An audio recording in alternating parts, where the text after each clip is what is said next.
Assalamualaikum. We'll get started. Bismillahirrahmanirrahim. Alhamdulillah. Rabbil alamin.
Apologies for we're having some technical difficulties.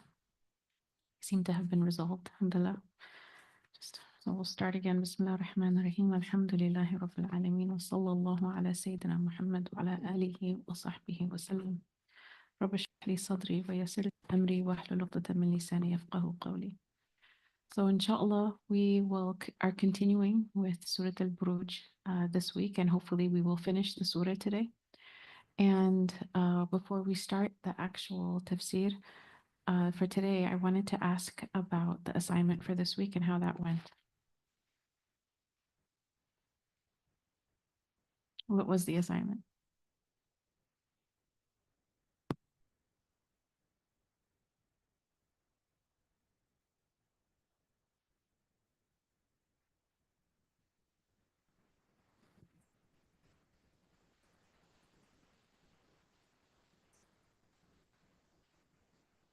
Okay. Jazakallah khair. It was a particular recitation. It's from the Sunnah of the Prophet Muhammad Sallallahu Alaihi Wasallam that we say in the morning and evening. Raditu billahi rabba wa bil islami dina wa bi Muhammadin sallallahu alaihi wasallam nabiyyan wa rasula. 3 times in the morning, 3 times in the evening, trying to affirm our contentment with Allah subhanahu wa ta'ala. And the idea was to try to return to this idea of being content with Allah and content with His decree, and affirming that in easy times and in not so easy times. So how did that go? Mhm.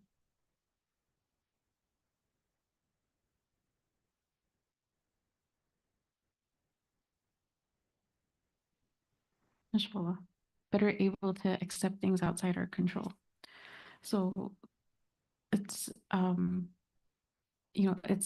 it's interesting because contentment is a level higher than patience, right?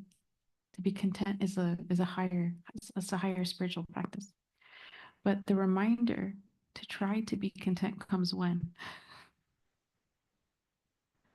you're trying to be patient. Yeah, exactly. Um, so this was one of the things that, subhanAllah, for myself, sometimes in terms of even the reminder to do the dhikr, would happen in the day. Something would occur where that I'm having to practice patience with it, and as soon as I'd feel that contraction of that the muscle contracts when you exercise patience, then the reminder was okay to practice contentment, and then it's like, oh, say this, say this dhikr. And what was interesting was the dhikr itself, like my how I felt before and after the dhikr was different. So like before the dhikr, maybe I'm in a state of patience, of practicing patience or trying to practice patience. Then after the dhikr, just literally saying those words, I'd find that like I could look back at that same situation with acceptance, as you mentioned, as like the reminder to accept. And then it felt like you know, I imagine acceptance is the first step to contentment, because contentment, it's like a higher level.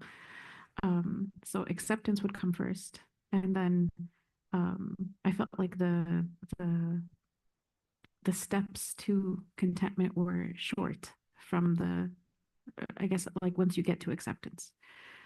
But even still, as I would be saying the dhikr and trying, acceptance would, alhamdulillah, come with the dhikr, but that higher level, sometimes what happens, sometimes would not. I shouldn't say higher level, but just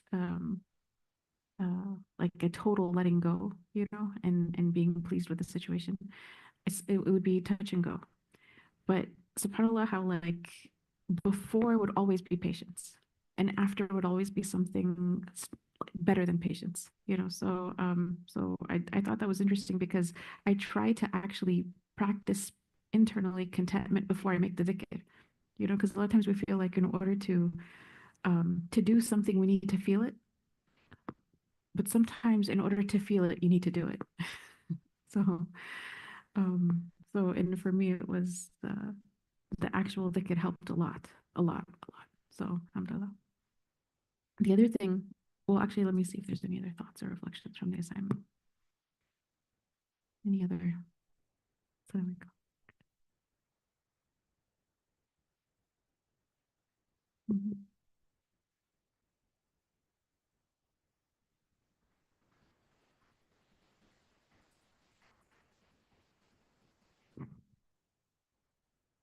Mhm.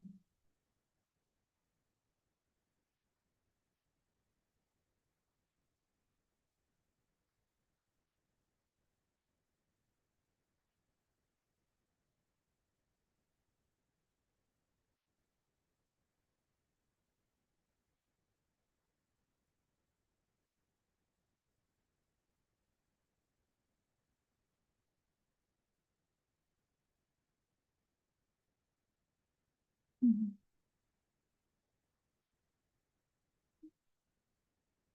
Yeah,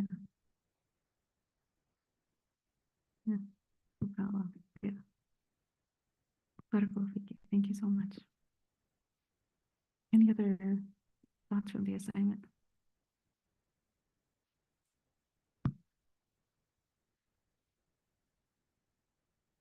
Mhm.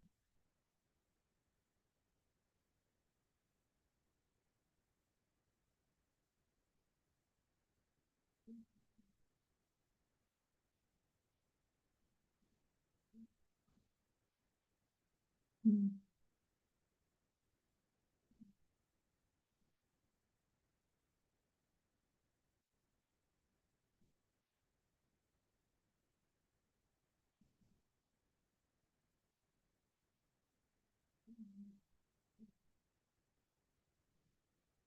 Oh, alhamdulillah. Yeah. Subhanallah. Yeah.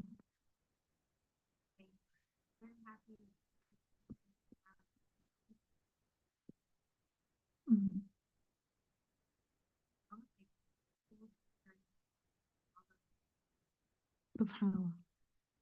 Alhamdulillah. Alhamdulillah. That's amazing. That's really, really amazing, mashallah. Alhamdulillah. There's and if anyone struggled with the assignment, I just want to say that it's okay because it's not in it's actually a hard one.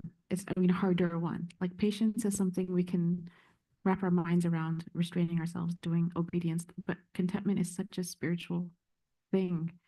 And it's been said that there will be no station in al-akhirah better than that of those who are content with whatever Allah decrees at all times. Whoever enjoys the quality of contentment will be raised to the best of stations. So it is the highest. It's like, radiyallahu anhum wa radu an.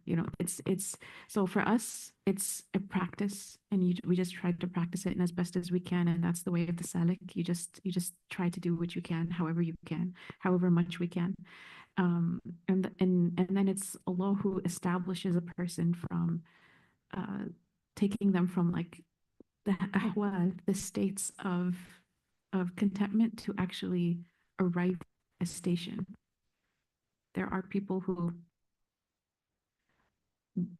they live in contentment. They're not trying to practice it. They're just there. They're already there. It's their state of being. And so, and those are blessed people. And but again, like it's a really high station to be like that all the time. So, so if it's not an easy practice, that's okay. That's actually that's part. It's one of the highest qualities. Sorry, my mic is. Let me see if I change the way I'm sitting. Anyway.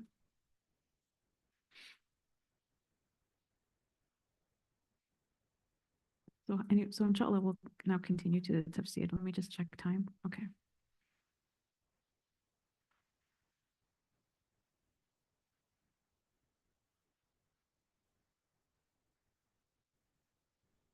Yes, we have to. Oh, this is a beautiful comment. We have to allow the wave to take us to Allah. So depending on ourselves, to rely on yourself is one thing. And this is going to come up actually in the tafsir today. The salik takes the steps. The salik, like you do have choice. We always have choice in front of us. So we try to make the best choices we can. And that's part of our free will. But it's Allah subhanahu wa ta'ala who then takes the person from that sort of like that part of their journey where things are not easy per se, to a place where that becomes established. And that's one of the reasons why the description of the awliya in the Quran is al-muqarrabun, in the passive, right? So it's it's not the muqarrib, it's the muqarrab, the ones brought near, the ones that Allah brought near. So we can only do the things within our capacity that Allah has given us the free choice to do. And then to be established in anything, firmly, that really comes from Allah subhanahu wa ta'ala. Okay, let me share our screen.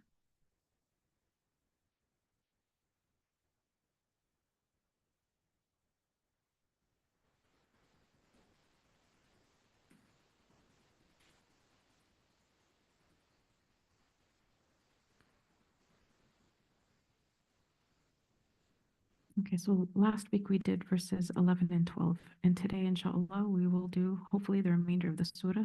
أعوذ بالله من الشيطان الرجيم بسم الله الرحمن الرحيم إنه هو يبدئ ويعيد وهو الغفور الودود ذو العرش المجيد فعال لما يريد هل أتاك حديث الجنود فرعون وثمود بل الذين كفروا في تكذيب والله من ورائهم محيط بل هو قرآن مجيد في لوح محفوظ.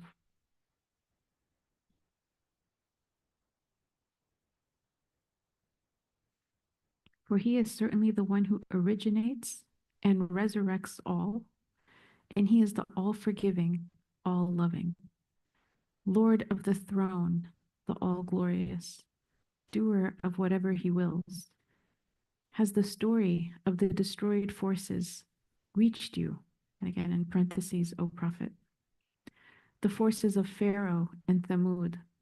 Yet the disbelievers still persist in denial, but Allah encompasses them from all sides. In fact, this is a glorious Qur'an, recorded in a preserved tablet.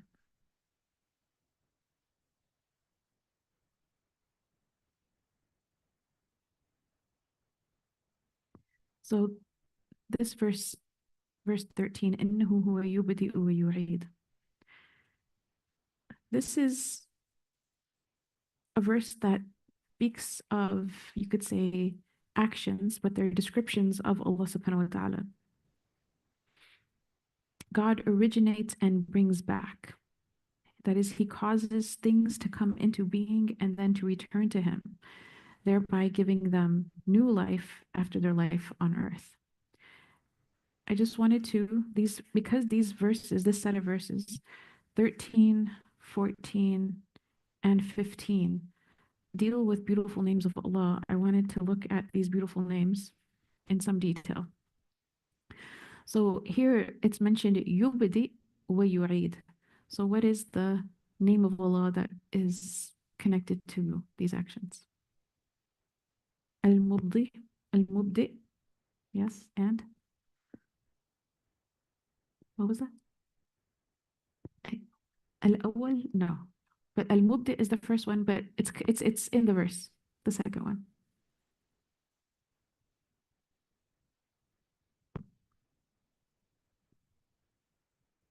Al-Mu'id, yes. Al-Mubdi, Al-Mu'id. The beginner, the beginnerer, you could say, and the restorer. Allah subhanahu wa ta'ala says, إِنَّهُ هُوَ يُبْدِئُ وَيُعِيدُ. He is the one who brings things from unseen non-existence and manifests them in concrete entities. So before we were here, where were we? Right? But then Allah brings us into a physical, concrete existence. And then he returns us. Al-Mu'id is the one who restores created beings to life after non-existence and grants them everlasting existence. So after we die and we're buried and then we're resurrected and then we have a form again, right? This is his name, Al-Mu'id, the one who restores us for the everlasting life. Everlasting life. Some of the shuyukh, they have said that both are taken together as a single name. Al-Mubdi, Al-Mu'id, rather than treating them as separate names, you take them together as one name. Because each aspect is not complete with the other aspect. Each meaning is completed by the other name. And so you take them together. And it said every pairing of two divine names wherein using only one would render the meaning incomplete is in reality a single name. Imam Ibn Ajibi, he mentions that the one who knows that Allah subhanahu wa ta'ala is the Al-Mubdi will entrust him in all matters because it is from him that all things have begun, and it is unto him that all things return. One of the adab, or one of the proprieties that a person who is that, for someone who realizes this name, is that if there is a time of their life in which like uns, or sort of the sweetness of nearness to God, the divine entreaty, the munajat, is removed from them due to a slip or a misdeed they have done, they don't despair of their return because he is also al-Mu'id, he also returns us back. And for it is the want and beautiful grace of Allah that if ever a servant suffers a dry spell, I like how it's called a dry spell, or experiences a state of turbidity, or a period of what would a person normally feel like this is a time where intimate discourse with Allah is what they should be in, but that passes them by. That he, Allah subhanahu wa ta'ala, renews for them those days that had gone by and returns for him those missed moments. And he doesn't explain here why they were missed, but as an example, some we know that the servant continues to get the reward of the things they used to do if they were blocked from it for a reason outside their control. So someone is sick and they used to always pray certain prayers at night. They will continue while they're sick, get the reward for those prayers. Still, still yet, it was said in poetry, though the traces of the love once between us have vanished, my longing for you will never fade. I shall never despair of Allah reuniting us better than it was before. So this is in relationship to Allah Himself. So sometimes a servant may look at their own life and think, how did I end up all the way back here when I used to be somewhere else that was better, right? Or in their mind, it was better, their practice was better, everything was better. But it's kind of like in their journey, sometimes Allah subhanahu wa ta'ala, it's like being a wave of the ocean, right? So the ocean wave sometimes pulls all the way back from the shore, really far, only to come crashing in even further than it was before. So it doesn't mean that the wave that has pulled them far away, they're going to stay there. No, it's just preparing them to come back even closer than they were when they first started out. So that's like the hope that the person should have in terms of being returned and restored to that place of intimacy with Allah subhanahu wa ta'ala. And again, a good opinion of Allah is that He will not just bring me back to where I was, but He will bring me back even better than what I was before. And that's part of like our trust in this beautiful name of Allah. So as we cultivate this name in our character by beginning with the rights of the real, because He is also al-Mubdi. So He brought us into being in the beginning. So what He's saying is for us to practice these names are in terms of like on a character level, just as Allah brought us in the first place, then we're concerned with Him in the first place. Does that make sense? I'm more concerned about because His rights they come first. Like he brought me here, so I owe Him more than I owe anyone else. And my concern is Him above and before anyone else because He's al-Mubdi. And so my beginning is with Him. So He's going to be my beginning. And what that means is I will look to the rights of my Creator. What am I falling short of in my relationship with Him before I look at where are people falling short of with me, right? Like it's not so the noise around my head is not going to be so and so said this and so did that and why they that comes that you're after. All of you are second place, last place. First place is Allah subhanahu wa ta'ala, and how do I fulfill my rights to Allah? And they say that the one who is more concerned with their shortcomings to Allah, it's very easy for them to overlook everyone else's shortcomings. It's actually very easy because they see the deficiency in themselves. If He's my Creator and I should be like this and like this and like this to Him, and I'm falling so short in my basics, I have like wronged someone greater than whoever is wronging me and whatever things they have fallen short with me, right? So not wronging, but you know what I mean? Because we can't hurt Allah, but we can fall short of giving Him what is due. So the blessing of this too is that when we see, rather than a person like looking at their mistakes and shortcomings and then falling into despair and falling into, oh, look how terrible I am. They are like, no, I see my shortcomings and I'm busy with them. Like I'm busy. I got stuff to do. I need to work on this and improve and try a little bit, but it makes that person busy with their own self in a way that's good for them. You know how they say like from the perfection of a person's religion is that they leave what doesn't concern them, right? So this really helps leaving all the things that don't concern us because we're like fully focused on what actually concerns us, which is our soul and its journey to Allah and its proximity to Allah and how to better that relationship. And so you can say like the petty things they become unimportant, So I like to look at even people who are not Muslim sometimes and you can take a metaphor from the way non-Muslims live sometimes. if you see non-Muslims, they might have a gym routine, they might have a personal trainer for their physical health, they might have a dietitian in their nutrition. Some people who are trying to, like, I don't know, live an elevated lifestyle or whatever, but they're so busy. Some people can be so busy with self-improvement and whatever they terms they define that. They naturally don't have toxic relationships because they don't have time for it. They don't have that energy in their mind because they're looking to running the next marathon. They have goals in their life and objectives, and they're really well focused, and their energy tends to be very healthy. Because they're not that like for them, maybe they're just putting quote unquote self-improvement first, right? But what here he's saying is he's you put Allah first. You put what it is it between us and Allah, and that's how you practice al-mubdi. You begin with the one who began with you.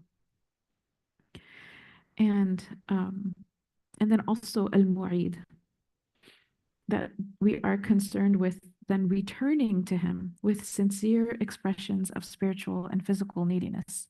So when we begin with him in terms of our striving, and then as we fall short and have our shortcomings, we continuously have these returns where just as he will return and restore us in the next life, we also are seeking his restoration of us as we journey towards him, inshallah.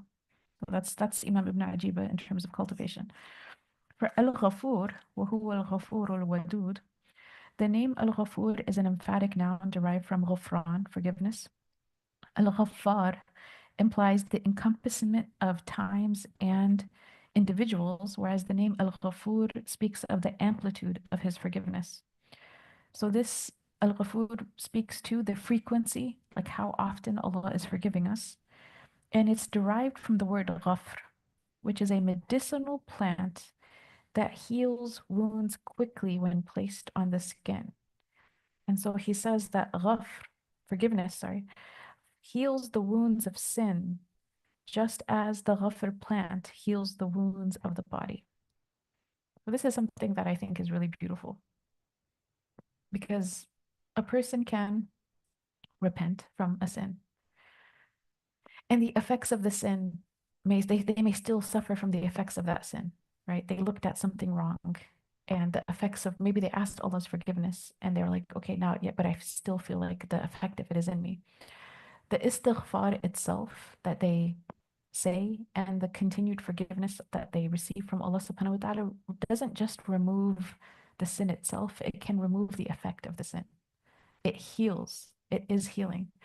And this is one of the things one of my teachers taught me. And I don't know if I told you, I think I told you guys this about the story. I'm pretty sure I told you guys. I'll say it again because it's related. This idea that ghafr comes from the medicinal plant that heals is so amazing, because when we practice forgiveness of other people, we also heal. Like when I forgive the person who wronged me, right? It's not just that, okay, now their slate is forgiven in front of Allah, but my own heart is healed. And if you go above and beyond that, if you go into forgiveness and to goodwill and you make dua for the person that has wronged you, it's not just that you're elevated spiritually, and it's not just that Allah, the angels are making the same dua for you, which is true. Anytime you make dua for your brother or sister, the angels are making the same dua for you. But also, it removes the effects of the harm that was inflicted on you because you made dua for them. That's a part that I did not know. And actually, when the Shaykh told me, unfortunately, it's not like I had doubt, but I was like, I really need to ask a therapist. Like, it's not doubt, it's more like I just want to understand it better, right? So, because I'm like, what about trauma? What about someone who's gone through a lot of trauma and then they forgive that person? Okay, that's fine. And then if they continuously make dua for the people who have traumatized them, it doesn't mean you stay in the harmful situation. This is after a person has fully removed themselves from harm, and they're not in a place where that same person's going to be harming them. So protection and removal from harm comes first.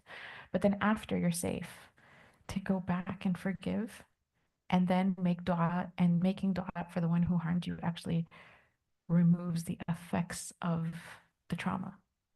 It has a healing property, a spiritually healing property. So as an American, born and raised here, was like, I need to go talk to a Muslim therapist. I just want to understand this better, because, you know, I just need to understand this. So we were traveling, and I knew for some reason in that moment, there's a particular Muslim therapist that came to mind. And the reason why she came to mind is because she's probably the most like glowy therapist I've ever been around. Does that make sense? Like, I feel like she walks on clouds type person. You know what I mean? She has such beautiful, good energy. Like, I don't know how else to describe it. Like, just and it's like, alhamdulillah, many therapists are good, are wonderful, but she just came to mind when the Sheikh was saying that. That person came to mind. It's like, I need to ask her because she's like, she has a level of embodiment of, well-being that I feel good about. And so I want to ask her about this. I didn't end up seeing her. We were traveling, and subhanAllah, I end up the person that like that my like, we were traveling as a family, so her husband is the one who ends up taking care of us. And so I opened it up the subject with her husband, and I'm telling the husband about what the sheikh said about trauma and about how like essentially when you forgive and you make dua for the person when again after you're removed from harm and after they can no longer harm you, how this actually has healing properties and it actually removes the effects of the trauma on the person who's been traumatized.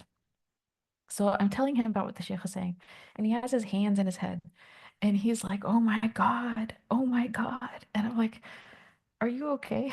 Like I don't understand why he was reacting like that. And he was like, "I finally understand," and I'm like, and so I asked, like, "What do you finally understand?" He's like, I could never understand why my wife is so like well.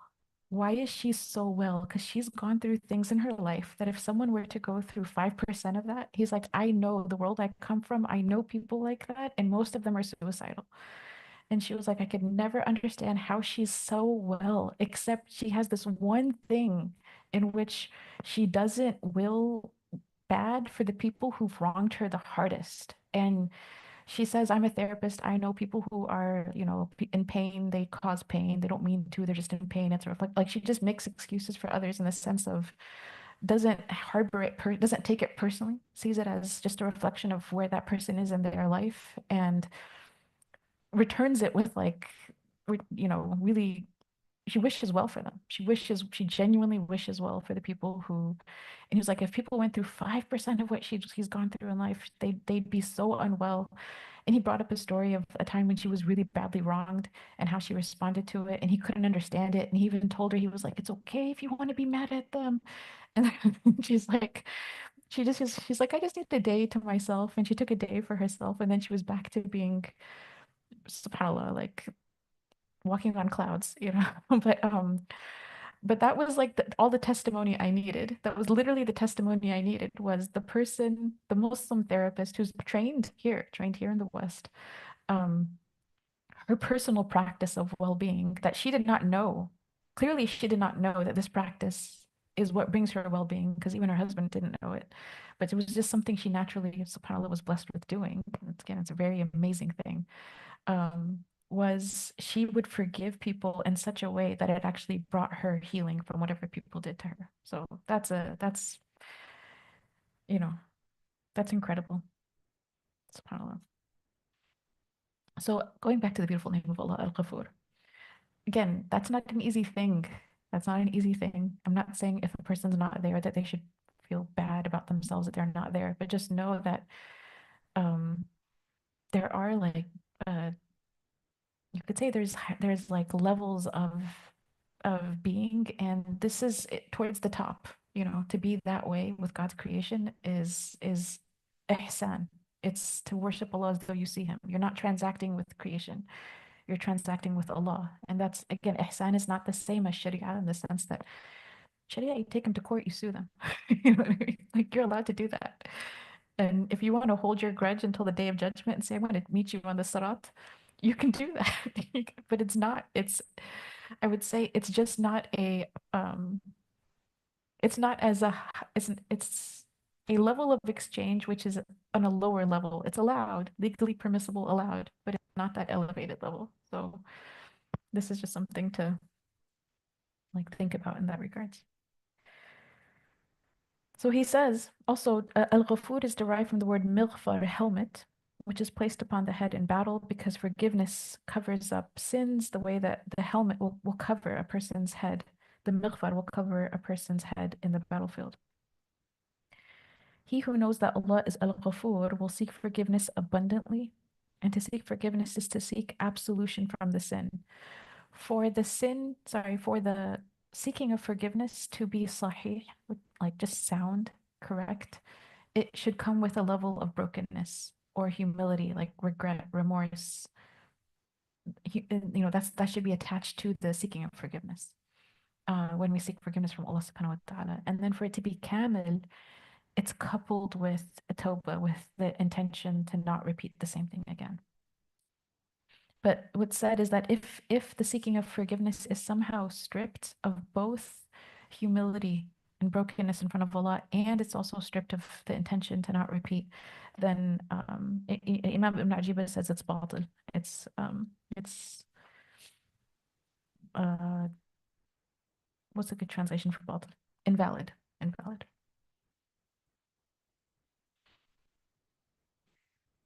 How do we practice this with, let's say a person that makes istighfar 100 times a day, like the Prophet Muhammad SAW, how do we attach it to a sense of presence and brokenness? Because you're like, now you're saying astaghfirullah as a dhikr, as a way to remember Allah. A person can put in their heart, if they can't think of particular things to repent from or to that they're seeking forgiveness from, is simply, oh Allah, forgive me for not being better. Forgive me for not doing more. Forgive me for not being better. And connect really to that. And out of, even if they can't think of a particular action, just knowing that as the creator, he's worthy of more, always worthy of more. And to approach him in that way. We connect with this beautiful name by consistently seeking forgiveness with humility and brokenness. Also, we cultivate this name by forgiving and pardoning others.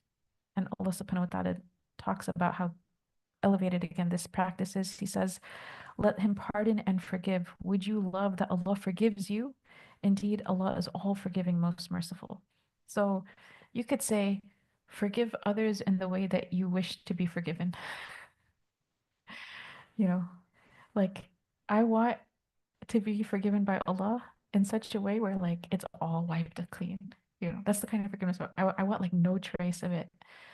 Does that mean you need to trust people? No, no one's saying you need to trust anybody or you gotta like, become best friends with someone who harmed you. But at least in terms of the heart, I want my slate to be completely clean, in terms of sins. So when I forgive, the way that I want to forgive is like in my heart should be completely clean towards them if I can. And again, this is a practice. Some days you might feel like so and so is forgiven, it's done. Next day you wake up, it's there again. And you're like, man, I thought it was done. So for us, it's a practice. It's part of our suluk. It's part of how we come closer to Allah. Say to those who have believed that they should forgive those who do not hope in the days of Allah. That's also in the Quran. And what's amazing about this is if Allah is encouraging us, say to those who believe, forgive the ones that don't believe. They don't even hope in the days of Allah. If we are encouraged to forgive people who are not Muslim and who disbelieve, I'm not referring to oppressors per se, by the way. I'm just saying people who disbelieve. That's a whole different subject, which we have talked about quite a bit, and which actually today we'll talk about too. But in general, forgiving the people who don't believe, who don't have hope in the day of Allah, and just describing them in that way. Like if it said, let the believers forgive the disbelievers, or the people who haven't found the truth, whatever it is. I don't know, it doesn't have the same effect on your heart as the people who don't have hope in the days of Allah. It's almost like you're inclined to forgive them because you don't have this rahmah in your life. Like we hope in the days of Allah. Like we hope in al-akhirah. We hope in the life to come. You who don't believe in these things, your existence in this life is robbed of this reality. So necessarily it will cause deficiency in you and how you deal with other people because you don't even have hope in the days of Allah. So it actually like makes you want to have practice mercy with them because they don't enjoy spiritually what a believer enjoys who has hope in the days of Allah. So he says, Imam ibn Majid says, if the real has encouraged us to forgive those who do not believe, then the encouragement to forgive those who do believe is even more emphatic. And when someone actually realizes this name, they become someone whom Allah shows mercy to their enemies and forgives them because of the blessing of the soul who has realized this name. And that's really the example of the Prophet Muhammad SAW, right? So many different scenes in his life where he could have inflicted great punishment or caused great punishment to befall a people. And because of his rahmah towards people, it was his enemies were actually shown divine favor. And Ta'if, this happens. In Mecca, Fatih Mecca, this happens. And he becomes actually the cause of his enemies becoming Muslim, his enemies and their descendants, their children, uh, becoming people of Iman. Al-Wadud, وَهُوَ الْغَفُورُ الْوَدُودُ.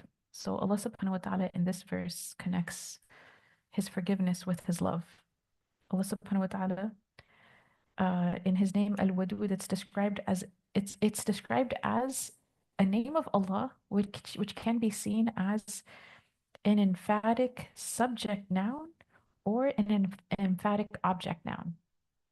So it means both the one who is the most loving and the one who is most loved at the same time. Wadud can also mean most loved. Now, here's a trivia question for those who were paying attention last week, maybe or during the seminary. How is this, when I said that he is the most loving and the most loved, we've talked about how this occurs in class before. Why is it so? Why does the one who is the most loving, why is he necessarily the most loved? Or the one who is the most loved necessarily the most loving?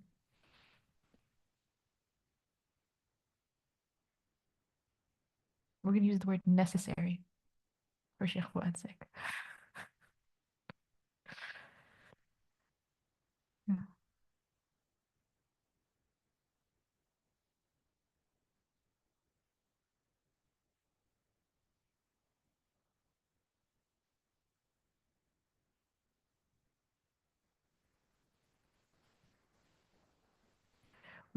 Yes, we have the natural inclination of Allah. That's very true. Yes. So ours. Mhm. So like this, so that is one thing we've talked about how the arwah when we were first created and we're around the harsh of Allah and He asks us, "Alastu bi rabbikum?" and everyone says, "Bala shahidna." So we're in a state, our arwah, all of the souls of creation are already in a state of total devotion to Allah. So that already exists on a like metaphysical as a metaphysical reality. But what about like I want to say like Wadud or wood is a kind of love that's described as being a protective love, like you're protective over this relationship. So it has a protective love over us, and we are protective over our relationship of love with Allah.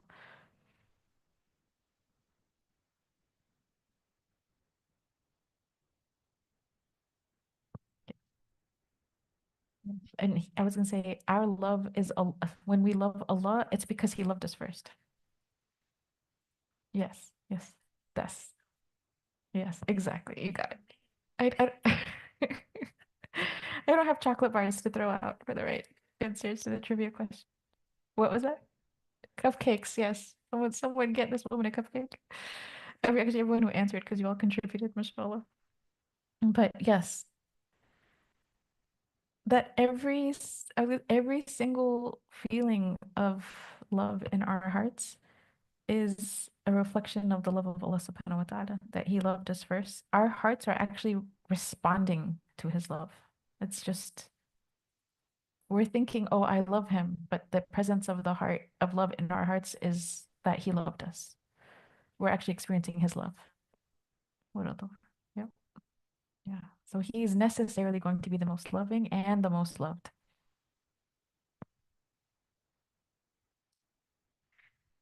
So in Imam Ibn Ajiba, he says it means that Allah loves the believers and that they love him. And he mentions this in the Quran. فَسَوْفَ يَأْتِي اللَّهُ بِقَوْمٍ يُحِبُّهُمْ وَيُحِبُّونَ. He loves them and they love him. Also, he says, verily, for those who believe and perform righteous works, the All-Merciful shall bestow them with love. And Allah subhanahu wa ta'ala bestows the love between them and him. And he will also bestow the love between them and his servants. And we know that when Allah loves someone, he places the love of that person in the hearts of people, in the hearts of believers. Also, that the All-Merciful shall create love within the believers' hearts. Again, um, for one that he loves. I think about um, I think his name is it Ibrahim Nabahani, the one who just passed away in Palestine? You guys know what I'm talking about? Maybe I have his name wrong. Is it Khalil or Ibrahim? I think it was a Khalil. Maybe it was Khalil, the grandfather who passed away, and he was, holding his yes, his granddaughter. I just think about how someone an image of one human being became manifested all over the globe in a matter of how much time? People who don't know much about him, saw his compassion, saw his humanity, and the whole world loves him. Like everyone loves him. You know what I mean? Everyone who is not a Zionist, I should say. Khalid Nabahani. Okay. So yeah, so this is subhanAllah, when Allah loves someone, he puts the love of that person in the hearts of other people. And um it's really interesting. SubhanAllah, I remember there's stories of different shuyukh who go to places and someone would just pass by a person not realizing this, not even knowing that that's that person that they just passed by is a great sheikh, and then they'll turn back and they're like, who was that guy? Who was it? Or like, why? Or like, I don't know why. When I walked past him, I just loved him. There's a brother, there's a actually not young, an elderly person who actually said this about a teacher that they didn't realize even was a teacher. They just passed by. So Allah creates love in the hearts of believers for those whom He loves. Um, Also, that as for the servant's love for Allah subhanahu wa ta'ala, it is by the servant hastening to what pleases Allah and fulfilling His commands and remembering Him often, submitting to his decree, exalting him, and being in absolute awe of Allah. These are the signs of love. So whoever is most obedient and reverent and most frequent in remembering Allah will be strongest in their love. And he says, and it's a love that is, um, he says, every love that is for the sake of ulterior motives is tainted. Real love must be pure, free of every extraneous desire. So what is he describing when he says free of every extraneous desire?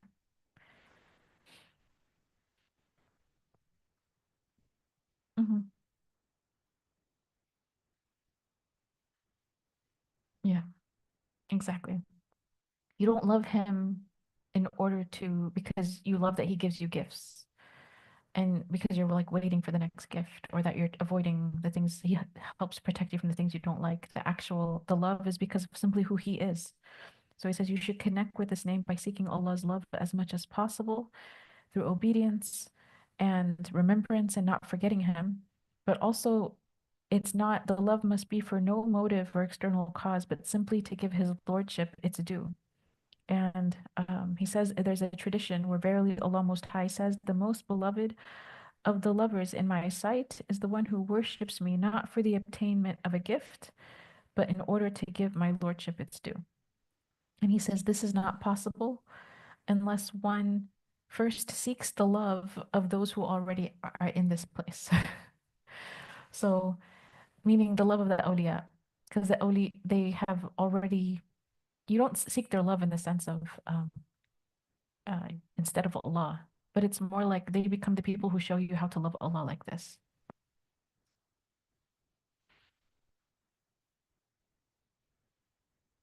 And also there's a dua he says that is connected to this. He says, with the spiritual or physical tongue, a person can supplicate. I have the English here, but I don't have the Arabic.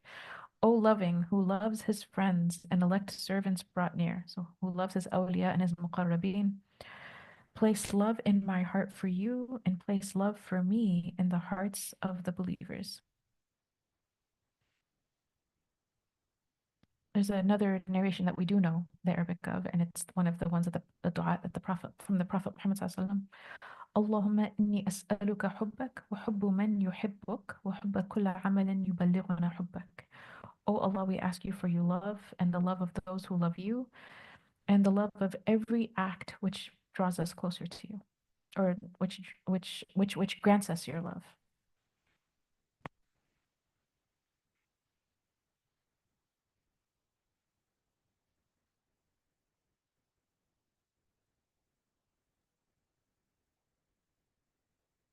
So he says the person who cultivates this name, they cultivate it in their character by striving to love all created beings.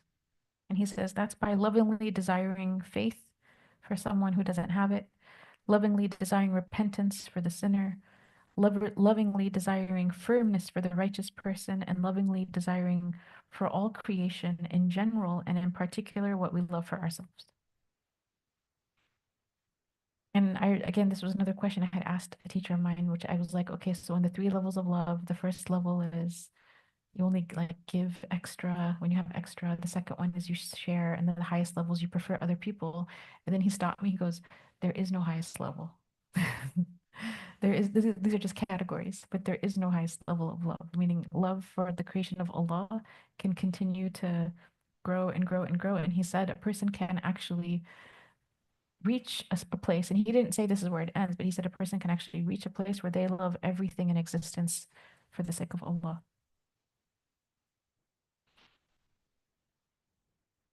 There's again, I'm only going to share these words because they're way above my pay grade.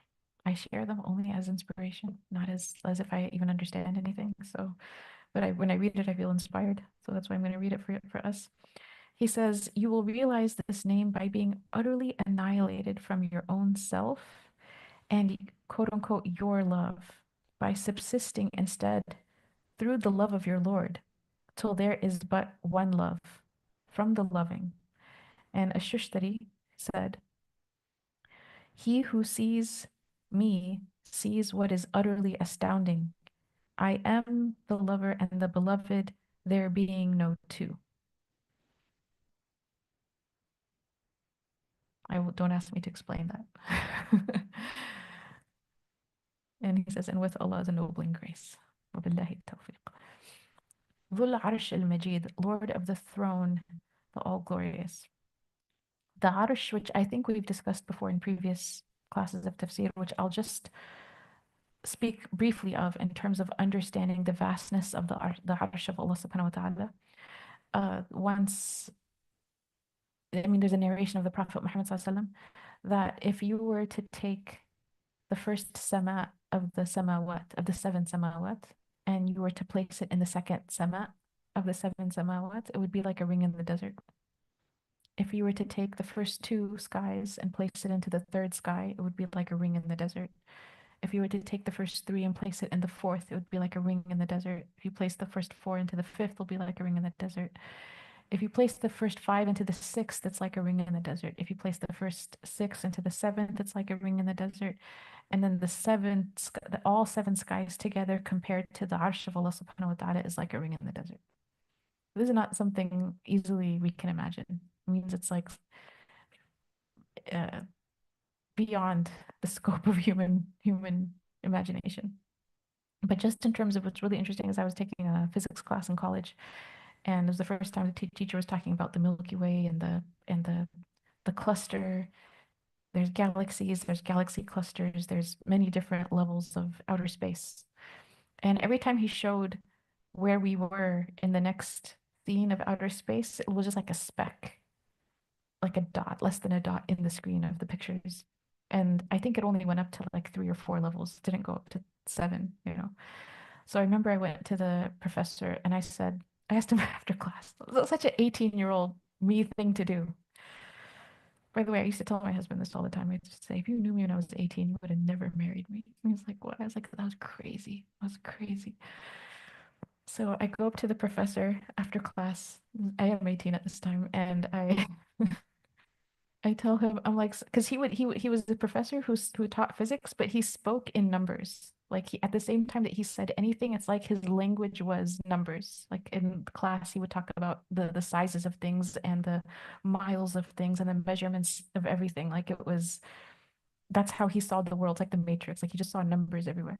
So I told him, I said, if you were to take if you were to take like the I think it's the solar system, right? And you put it in the Milky Way. I think I said like our universe and put it into the next level. Would you describe like the ratio difference as being similar to like a ring in a desert?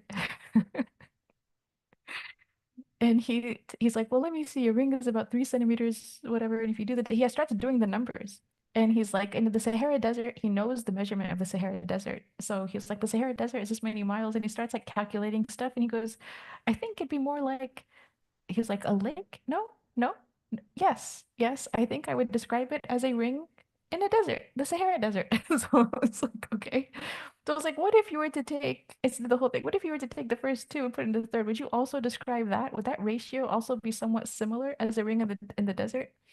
And he starts like whizzing like a robot, like a calculations. And he starts uh, doing the math, and he said, I think he's like, don't quote me on it, but it sounds about right. It sounds about right. It could be a ring in the desert if you so and then so I tell him, I'm like, that's really interesting because 1400 years ago, the Prophet Muhammad SAW described the seven skies, and he said if you were to, and so I tell him the whole hadith, and then I just stop. And he was a self-professed atheist, but he also believed that science was elegant and science was its own miracle, and that everything about science was miraculous and it was elegant. So I tell him the whole hadith, and then, and then he just kind of like he's like staring at me like uh we're speechless, actually speechless at that point. And then I was like, just something to think about.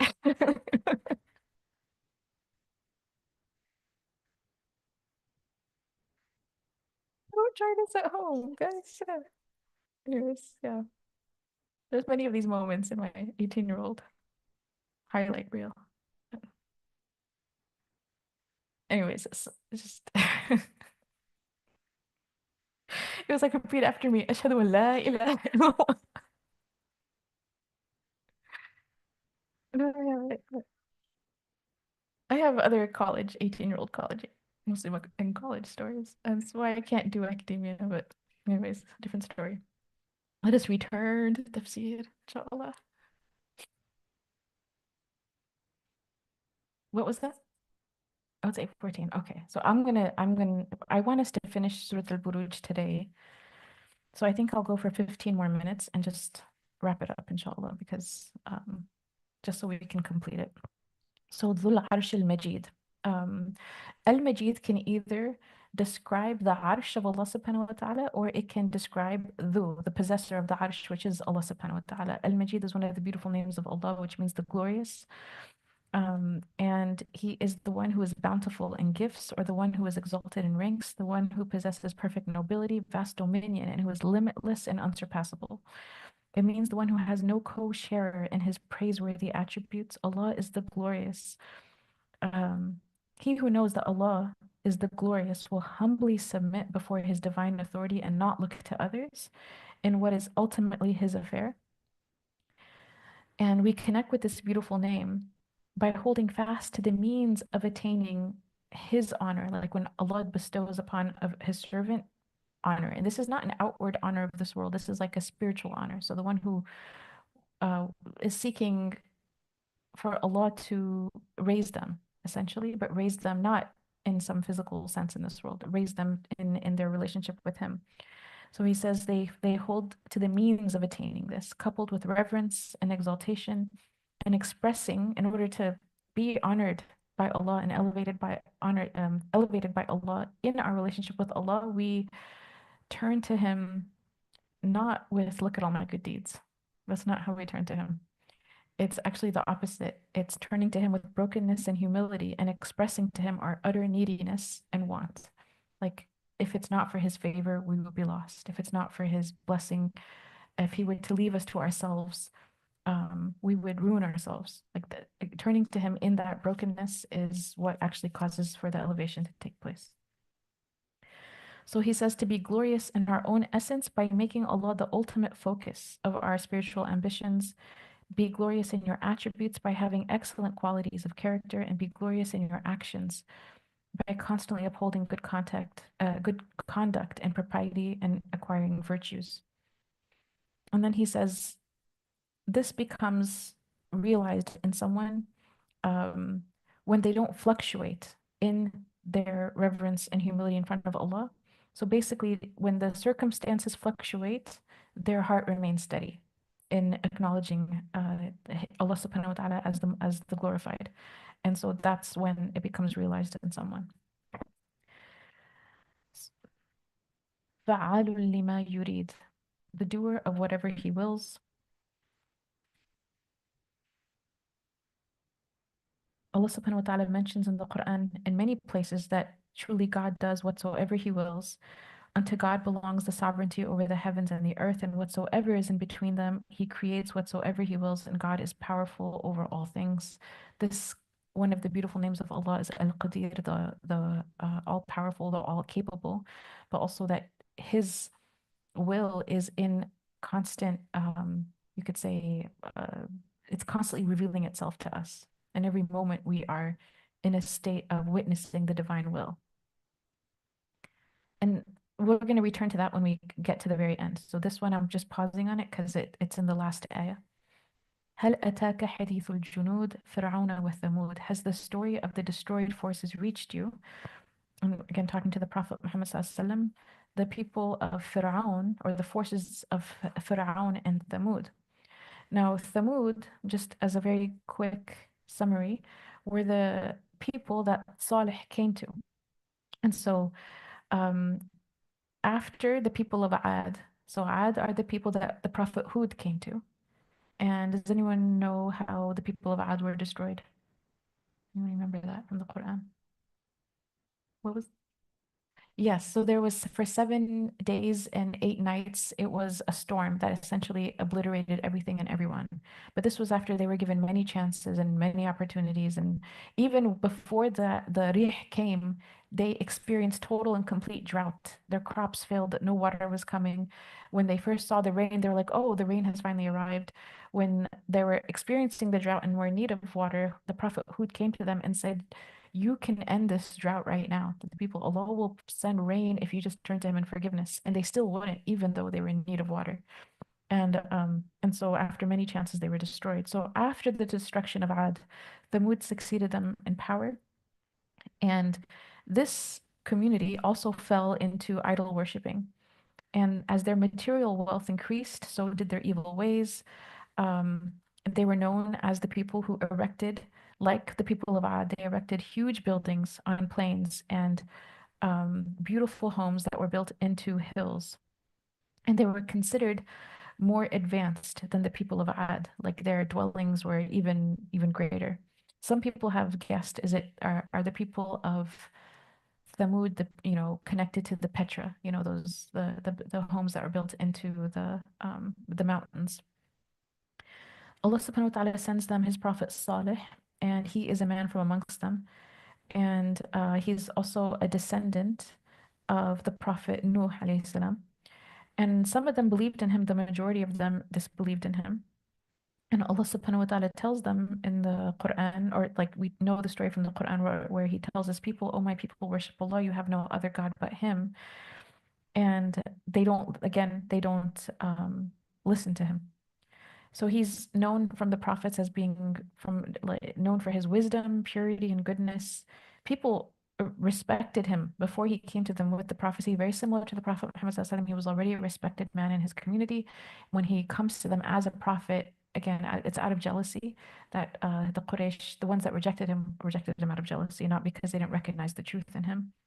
Salih said to them, or Salih's people said to him, O Salih, you have been among us a figure of good hope, and we wished for you to be our chief until now. Like, until you came to us with this, we wanted you to be our leader. Until this new thing which you have brought, that we leave our gods and worship your God, Allah alone. Do you now forbid us the worship of what our fathers have worshipped? But we are really in grave doubt as to that which you invite us. And so they doubted his words, um, and they saw that he would not stop preaching. And fearing that his followers would increase, they tried to put him off by assigning him an important task, which was to prove that he was the messenger of Allah subhanahu wa ta'ala by performing a miracle. So they said, let a unique she camel issue from the mountains. So Allah subhanahu wa ta'ala grants Salih this miracle, and a huge, unique she camel appears from the direction of the mountain at the time that people are asking for it. The Mufassirin said that the people of Thamud gathered on a certain day at their meeting place, and the Prophet Salih alayhi salam came and addressed them to believe in Allah, reminding them of the favors Allah had granted them. And then pointing at a rock, they demanded, ask your Lord to make a she camel, which must be, it's not just a she camel, the she camel must be 10 months pregnant, tall and attractive.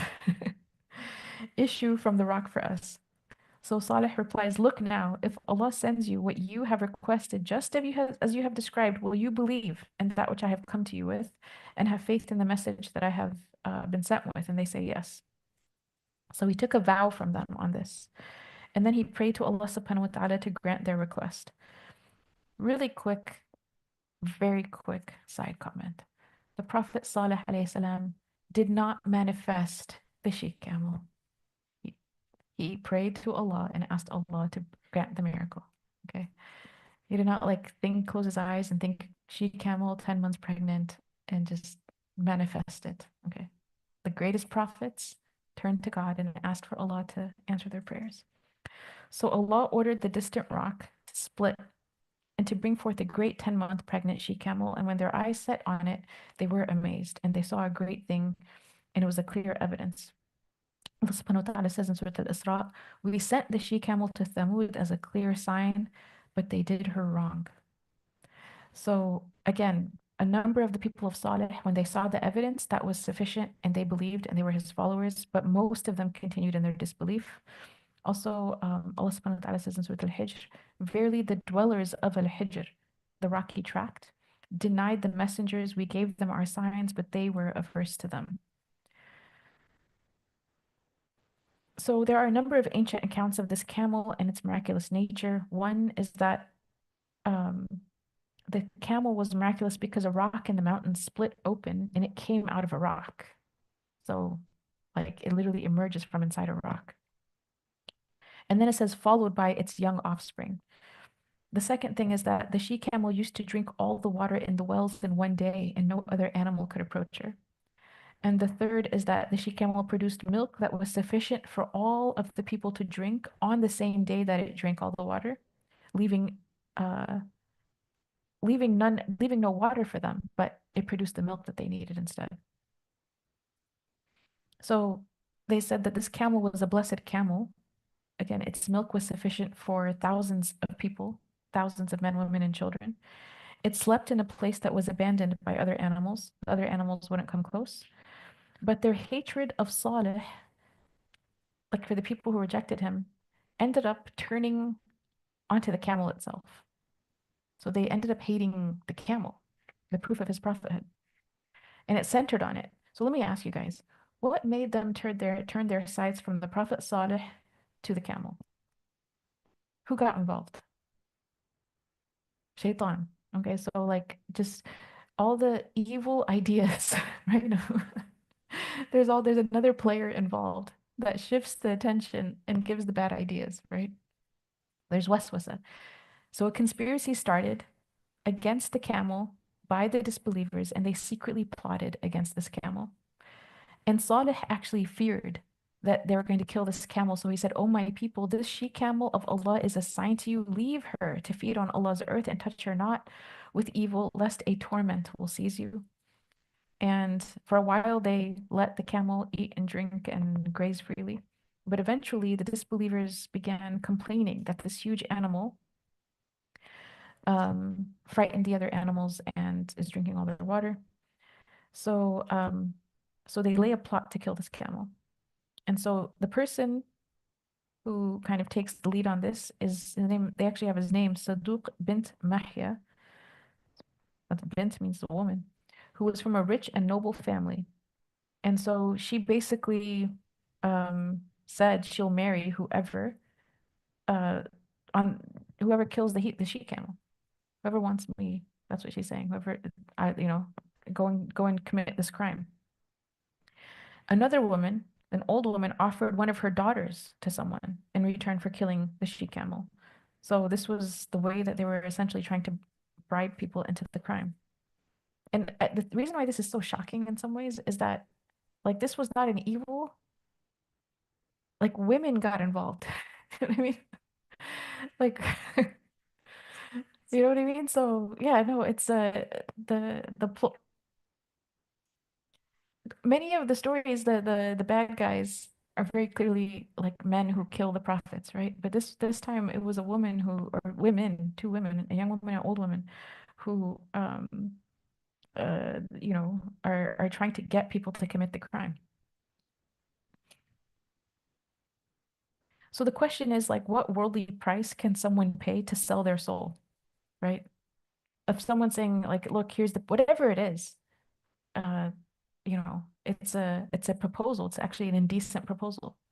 What does it take to get a person to completely go against their moral standards or ethical standards, what they know to be like at the risk of their own life, at the risk of everything? Like there's a price. Apparently, for some people, there's a price.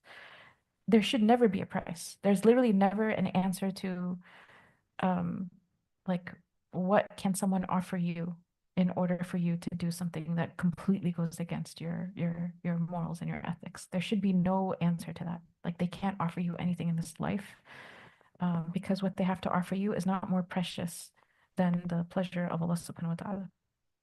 So they watch the she camel closely, and one person ends up shooting it in the leg with an arrow and it tries to escape. Another one comes and strikes it with the sword on the leg and it falls to the ground. And you know, uh, essentially they are able to just kill the she camel. The killers were given a hero's welcome, cheered with songs and poetry composed with praise. They mocked Saleh, and he warned them. He said, "Go ahead and celebrate. Enjoy this celebration you have. You have 3 more days of this enjoyment, and then the punishment's coming." So he's telling them, he's actually telling, in 3 days, the punishment's coming. And says that Saleh was actually hoping they would hear him say that and repent and ask for forgiveness and make tawbah, and that would avert the punishment, but they don't. They say, why 3 days? They actually said, why 3 days? They said, let the punishment come as quickly as possible. Like if you're like, yeah, subhanAllah. He says, my people, why do you hasten to evil rather than good? Why do you not ask pardon of Allah so that you may receive mercy? And they reply, we see your presence and that of your followers as bringing evil on us. And then in the Quran and Surah Al-Naml, Allah tells their story. And indeed, we sent Thamud, their brother Saleh, saying, worship Allah alone and none else. Then look, they became two parties, believers and disbelievers, fighting with each other. He said, O my people, why do you seek to hasten the evil torment before the good, which is Allah's mercy? Why seek you not the forgiveness of Allah that you may receive mercy? They said, this translation is not good. We take an ill omen from you and those with you. He said, your ill omen is with Allah. Nay, but you are a people that are being tested. And then there were in the city 9 men from the sons of their chiefs who made mischief in the land and would not reform. They said, swear to another by Allah that we shall make a secret night attack on him, on Saleh, and his household. And afterwards we will surely say to his near relatives, we witness not the destruction of his household, and verily we are telling the truth. So they plotted a plot, and we planned a plan, while they perceived not. Then see how was the end of their plot. Verily we destroyed them and their nation altogether. These are their houses in utter ruin, for they did wrong. Verily, and this is indeed an ayah, a lesson or a sign for people who know. We save those who believed and used to fear and obey Allah. So Allah saves Salih and his followers from their wicked plans. Um, and so heavy-hearted, they actually leave the evildoers and move to another place. And 3 days after Salih's warning, thunderbolts fill the air, followed by severe earthquakes, which destroyed the entire tribe in its homeland. The land was violently shaken, destroying all living creatures in it. There was one terrific cry, which had hardly ended when the disbelievers, the Sayha, when the disbelievers of Salih's people were struck dead, one and all at the same time, in the same moment, entire people destroyed. Neither their strong buildings nor their rock homes could protect them. And I think there's more, but we will, because of time, not continue. Um, it was once mentioned, though, that Ibn Umar narrated that when the Prophet Muhammad ﷺ was passing by Thamud's houses on his way to the Battle of Tabuk, he stopped together with the people there, and the people fetched water from the wells from which the people of Thamud used to drink. They prepared their dough for baking and filled their water skins from it from the water wells. The Prophet ﷺ ordered them to empty the water skins and give the prepared dough to the camels. Then he went away with them until they stopped at a well that was from which the she camel of Salih used to drink. He warned them against entering upon the people that had been punished, saying, I fear that you may be affected by what afflicted them, so do not enter upon them. Essentially, don't drink the water from here. Don't Whatever was here was essentially the spiritual poison of what affected these people could still be, you know, still here. Kind of gives you a different thought pattern about halal and tayyib too. What kind of evils uh, were absorbed by the transgressions of the people who did what they did. The interesting thing about this, in terms of the forces of Fir'aun and Thamud, and it's mentioned by also Imam Ibn Ajiba, is that it's a reminder to the Prophet Muhammad ﷺ that just as the disbelievers were given every possible chance to repent, right? Fir'aun and his army, Salih, the Thamud who rejected him, they're given signs, they're given miracles, they're given every chance to recognize the truth and submit, and they don't. In all of their power, in all of their strength, the junud perish, right? So it doesn't just say like هل أتاك يعني قصص الفرعون or anything like that, not their story. هل أتاك حديث الجنود. Like the jundi is the soldier, right? But it's like the forces. It's referring to they were so powerful and they thought they were so powerful. And all of that came to nothing. So there's a reminder to the Prophet Muhammad ﷺ, but it's also a warning to the Quraysh and the people who are disbelieving in the Prophet. Like, with all of your armies and all of your wealth and all of your power that you think you have, hasn't the stories of the power of, the soldiers and the forces of Fir'aun, the forces of Thamud, reached you? بَلِ الَّذِينَ كَفَرُوا فِي تَكْذِيبٍ. Yet the disbelievers still persist in denial. And the bel is like this yet is like all the evidence is here, but they refuse to acknowledge the truth when it's so clear and manifest to them.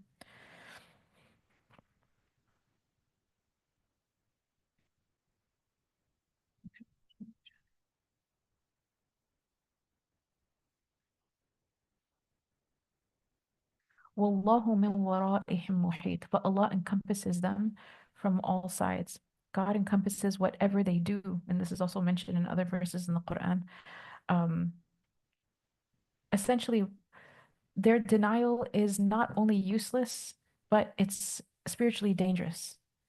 Like, you're in denial. بَلْ الَّذِينَ كَفَرُوا فِي تَكْذِيب. They're persisting in their denial while Allah surrounds them. Right?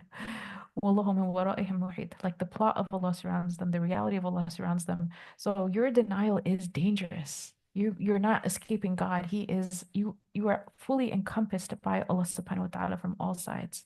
Just as the armies of Fir'aun were encompassed from all sides when they were taken in the crossing the river, and just as Thamud was in one sound, they were wiped out. Allah encompassed them from all sides. There's a warning that you are also encompassed from all sides. بل هو قرآن مجيد. In fact, this is the glorious Quran. And this, again, here the description is of the Quran itself being glorious. It indicates the utmost in nobility and magnanimity and grace. It indicates the uncreatedness of the Quran. Truly, Allah subhanahu wa ta'ala says about the Quran, it is we who have sent down the reminder, and truly we who are its preserver. The Quran is guarded by God from any increase, decrease, distortion, or change.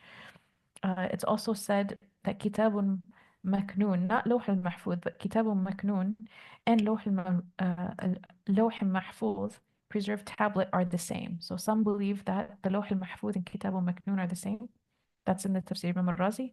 Others say that the preserved tablet refers to a book that is recited by the angels that are close to Allah subhanahu wa ta'ala, while others relate that the mother of the book, al Kitab, they say that's the one that is recited to Allah subhanahu wa ta'ala by the angels that are nearby, and the source of all revelation, from which the Quran and all other revealed books are derived. That's in the Tafsir of Imam al-Qurtubi.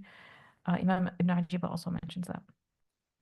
Some commentators describe the Lawh al-Mahfuz as one made of white pearls that is as high as the distance between the heavens and the earth, and as wide as the distance between the east and the west. And others say that it is to the right of the throne of Allah subhanahu wa ta'ala. That's mentioned in the Tafsir of Imam al-Qurtubi, Imam al-Razi, and Imam al-Razi. Imam al-Qushayri says that Lawh al-Mahfuz is connected to an ayah of the Quran where Allah says, "Nay, it is but clear signs in the chests of those who have been given knowledge," indicating that the Quran itself is preserved in the hearts of true believers. And so they're relating that the Quran, which according to Imam al-Qushayri comes from Lawh al-Mahfuz, is also, it comes from the preserved tablet. So it was already there in the preserved tablet, and then it's preserved in the hearts of the Huffaz. And there's more detail to that. But just to understand a little bit, because we are facing Ramadan and we are facing the night of Laylatul Qadr, and inshallah, and what's the relationship about fa'alun lima yurid and Lawh al-Mahfuz, the one who does whatever he wills, and you have this preserved tablet. So there's an understanding that Lawh al-Mahfuz can never be changed. Okay, because the Prophet Muhammad ﷺ said the pens have been lifted and the pages have dried. Okay, so there's two opinions. One say that Lawh al-Mahfuz is what it is. It's because of this, the pens have been lifted and the pages have dried. And as for the pages that are in the hands of the angels, which is not Lawh al-Mahfuz, this is what the angels go to the Lawh, they write down what they take from the Lawh, and then they descend into the earth and they fulfill the commands of Allah. This is, Allah may command his angels to change what they have in their scrolls because of an act of worship that a Muslim does, or because of a sin that he commits. But in the end, it will not be other than what was decreed from pre-eternity. It's also indicated by the verse in which Allah says, يَمْحُ اللَّهُ مَا يَشَاءُ وَيُثْبِتُ وَعِنْدَهُ أُمُّ الْكِتَابِ. Allah blots out what he wills and confirms what he wills. And with him is the mother of the book. Now, in this understanding, there are some who say the mother of the book, Kitab, and Lawh al-Mahfuz are one and the same. So I just want to say that these three terms, Lawh al-Mahfuz, Kitabun Maknoon, and Kitab, are technical terms, and there's differences of opinion about like how these things are related to. Al-Hussein ibn Fadl was asked, has Allah not predestined the decrees of everything before he created the heavens and the earth? And he replied, yes. So I said, then what is the meaning of Laylatul Qadr? And he said, bringing the decrees of everything to their appointed times and executing the decrees of the predestined. Now, Ibn Kathir mentions in his tafsir that it means that on Laylatul Qadr, the decrees are transferred from Lawh al-Mahfuz to the angelic scribes who write the decrees of the coming year, including lifespan, provision, and what will happen until the end of the year. And this was narrated by Ibn Umar, Mujahid, Abu Malik, Al-Dhahak, and others among the Salaf. Now, I'm just going to pause here. One position is that the way you are in this world changes what Allah asks to be blotted out and arranged in the suhuf, that the scrolls that the angels have when they're bringing it down on night of Laylatul Qadr. Okay, that's one opinion. The other opinion is that there are things that the servant does in the lawh without the angels even having access to it at that time. It there's a word for, and it's escaping me. It not like it realigns, but it's um there's a very particular word that's escaping me.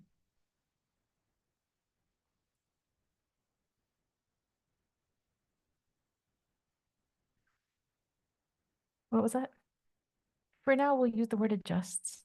There's a really good word, and it's okay. I wasn't meant to use that word today, but it adjusts. Let's just say the lawh, it adjusts. No one sees that adjustment except Allah. And does not Allah's knowledge precede the fact?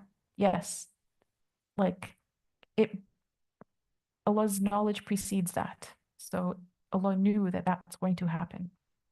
But essentially, the other opinion is that I'm going to use the word reconfigures, recalibrates. I think it's recalibrate. The lawh recalibrates with the actions of the servants. And so when the angels go to take, it's Allah who's already recalibrated it.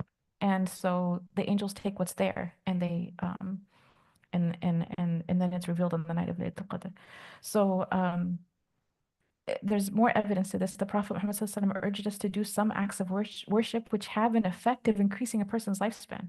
So like connecting family ties, like Silat al-Rahim is one of those things that actually there's a narration that says that it blesses, it expands the person's rizq and their lifespan, like live long and prosper with Silat al-Rahim, such as upholding ties of kinship. And he said that dua can repel the divine decree. So what this means is that Allah knew from the beginning that the servant would actually do this act of worship, right? And so um, Allah does not compel anyone to obey or disobey him, but his knowledge precedes their choices. So the Prophet Muhammad ﷺ, he sums this up in one hadith, that nothing increases one's lifespan except righteousness, and nothing repels the divine decree except dua, and a man may be deprived of provision by a sin that he commits. And so Umar ibn al-Khattab, when he was making tawaf around the Kaaba, he would make tawaf and he would be weeping with this particular dua that's narrated in Tabari. He would say, "O Allah, if you have decreed that I should be doomed or commit sin, then erase it, for you erase whatever you will, and you confirm whatever you will, and with you is the mother of the book. So make it happiness and forgiveness." And also, it's mentioned that let's see, another of the Salaf used to say, "Oh Allah, if you have decreed that we be doomed, then erase it and decree that we be blessed. And if you have decreed that we be blessed, then confirm it for us. For you erase whatever you will, and you confirm whatever you will, and with you is the mother of the book." And so, essentially, not to give up on your dua and not to feel like, okay, what's decreed is decreed, or what's happening is happening. There's a difference between surrendering to the divine will and like essentially giving up hope. There are people who think they've like let go, but in reality they've just gone numb. They think they've let go, but they've actually like stopped hoping. And so it's letting go and hope, like actually letting go, like and having hope in Allah come together. And a person giving up hope in Allah subhanahu wa ta'ala can sometimes they may think, oh, like I've just accepted. I'm in acceptance, or I have rida, I have contentment. But deep down, they feel like Allah has let them down, or deep down they feel like somehow they're giving up. They're not letting go. They're just giving up, right? And we want to not be people who kind of like give up, because giving up implies a negative opinion of God. Does that make? Whereas letting go and having hope and saying, I trust that whatever is being sent to me and whatever is going to happen and whatever has happened is like is for good, and I'm still going to have hope, and I'm still going to ask, and I'm still going to make dua, because this is worship you've asked of us, and I have hope that this is going to get answered in whichever way is best for me. So the heart is still alive, and feeling the blessing of God and feeling hope in Allah and having hope in whatever even you're making dua for, that's still very alive in the heart of the believer. And giving up is more like I don't care anymore. And numb, and I'm afraid to have hope, and I'm afraid to make dua because if it doesn't happen, it's just going to be disappointing to me again. And that's very, very different. And the Prophet Muhammad SAW, he said that Allah continues to answer our du'as so long as we do not say, I made dua and Allah has not answered my du'as. So maybe we not say it out loud and maybe we not say it internally, but know that all of our actions in our du'as have an effect in Allah al-Mahfuz. It has an effect. It has an effect on the divine decree. And we know the ways our prayers are necessarily answered. Okay, so either it blocks a bad thing from befalling us, or so I should say, either it gets answered in what we asked for, Allah grants us, or it blocks a bad thing from occurring to us in this life, or it's saved to the day of judgment where it will be used for us in some way that we really need it on that day. So just knowing that in one of three ways, either in this life or the next life, du'as are always answered. And if we don't get what we're asking for, necessarily because He's Allah, He's giving us better than what we're asking for. So the asking is, um, don't give up on the asking because you could be asking for something from Allah, and that is the best thing you could be doing. And it gets answered. When it gets answered, that's the best thing that could have happened to you. Right. And the thing that opened it for you was because you put your hope in Him and you supplicated. And dua is mukhal ibadah. Dua is the um, essence of worship. And it's something that, we believe in fa'alun lima yurid. We believe that He's the one who does whatever He wills, but also from His design of this world and our existence in it is He wants us to appeal to His will. He wants us to appeal to His qadr. He wants us to appeal to His power and to ask Him to give us the things that we seek in this life and the hereafter. So the assignment for this until we meet again and for Surah al-Buruj in general, and we're not going to we may start next time with allegorical commentary. We may just skip it for this week because it's already quite long, is to make as much dua as you can in preparation for Ramadan. And for those who attended seminary, even if it means making dua for the salt in your food, there were people who from the righteous that they would actually make dua for salt for their dough to arrive on a caravan. Like the simple things. You know how you think this is not important enough to ask Allah about, Like the thing, no, he actually it's a beautiful thing when he's so part of your consciousness that the from the seemingly most mundane to the most like significant important prayers, we're just turning to him for them. So the assignment is as I mentioned, and I'm so sorry we're way over time and we're just going to close the class, inshallah.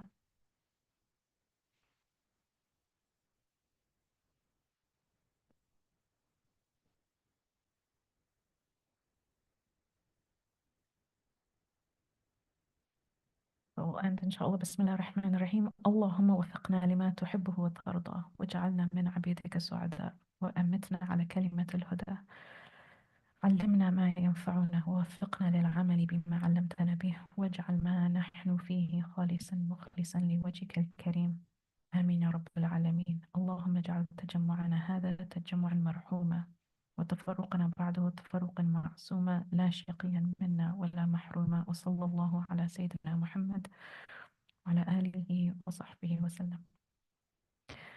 O God, give us success to attain what you love and are pleased with. Make us amongst your felicitous servants. Allow us to die on the statement of guidance. Teach us what will benefit us and give us the success to act upon what you have taught us. Make that in which we are engaged pure and devoted to your noble face.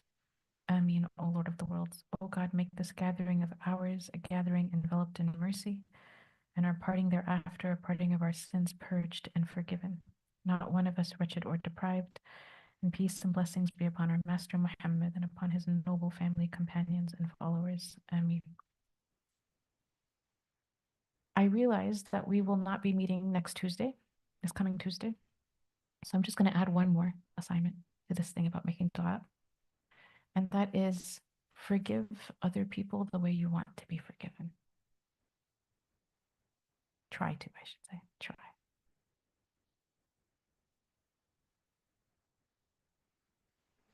Mhm.